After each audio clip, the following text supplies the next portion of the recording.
بسم الله الرحمن الرحيم. السلام عليكم ورحمة الله وبركاته. ازيكم يا جدعان؟ عاملين ايه وايه اخبار الدنيا عندكم؟ يا رب كل الناس تكون بخير وكل شيء تمام معاكم. اهلا وسهلا، مرحبا بيكم في يوم جديد وحلقة جديدة من يوميات عمدة. النهارده يا جدعان وانا قاعد اشتغل على اللاب دلوقتي كان في مشاكل كتير في اللاب، فطبعا واحد في ظروفي وفي حالتي وفي دنيتي اول ما بيجي له مشكلة المفروض ان هو يكتئب ويقعد بقى ايه جنب الحيط ويقعد يعيط ويقعد يعمل كده ويقعد زعلان وبتاع، لكن قررت ان انا ما اسيبش نفسي للاحباط واليأس والكآبة والجو ده كله، وقررت ان انا لما يبقى عندي مشكلة قررت ان انا اقعد وبالورقة والقلم او على الموبايل يعني او باي وسيلة واقعد افكر ازاي احل المشكلة، ما اقعدش اعيط جنبها، ما اقعدش بقى اسيب اليأس والاحباط والهم والحزن والغم وقلة الحيلة تتملك مني وتخليني ما اعرفش اشتغل وتخليني ما اعرفش اكمل وتخليني ما اعرفش اواصل. يعني انا ما عنديش بديل غير ان انا اشتغل، مفيش بديل، ما هو انا لو قعدت هموت من الجوع. فقررت ان انا احاول افكر تفكير سليم، احاول اشتغل على قد ما اقدر على عقلي قبل ما يكون على الحاجات اللي عندي، يعني اشتغل ان انا اقنع نفسي ان الحياة حلوة عشان اقدر اعيش واتعايش، احاول ان انا احل كل الامور بمنطقية وعقلانية،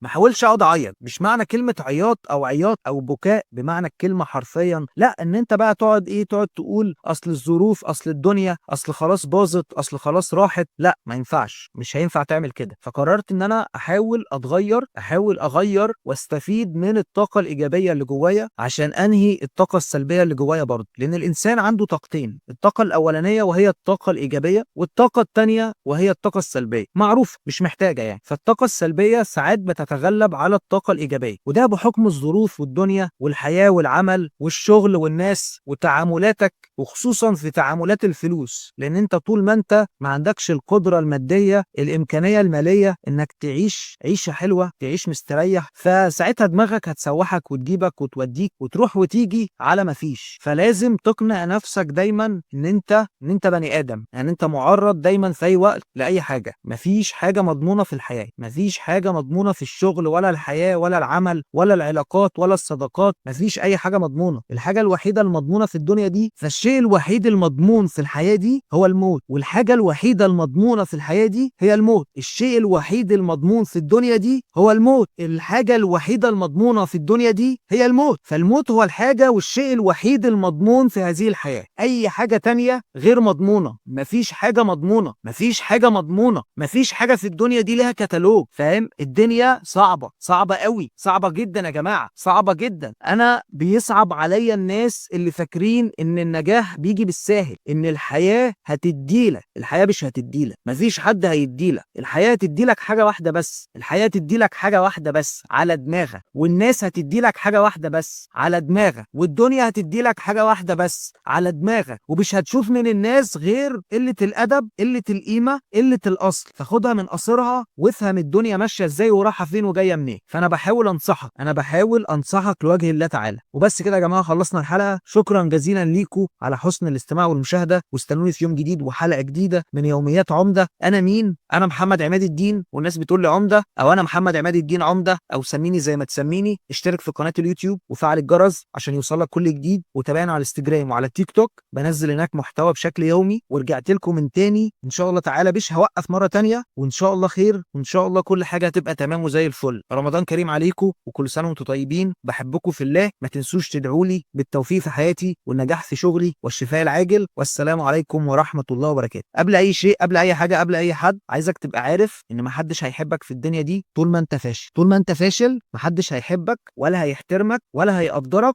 ولا هيكبرك ولا هيعزك ولا هيخليك غالي. الفشل مش بس فشل دراسي، الفشل يا جماعة هو فقر، هو تعب، هو قلة قيمة، هو قلة حيلة. فكك بقى من الناس اللي بيقولوا لك ان الفلوس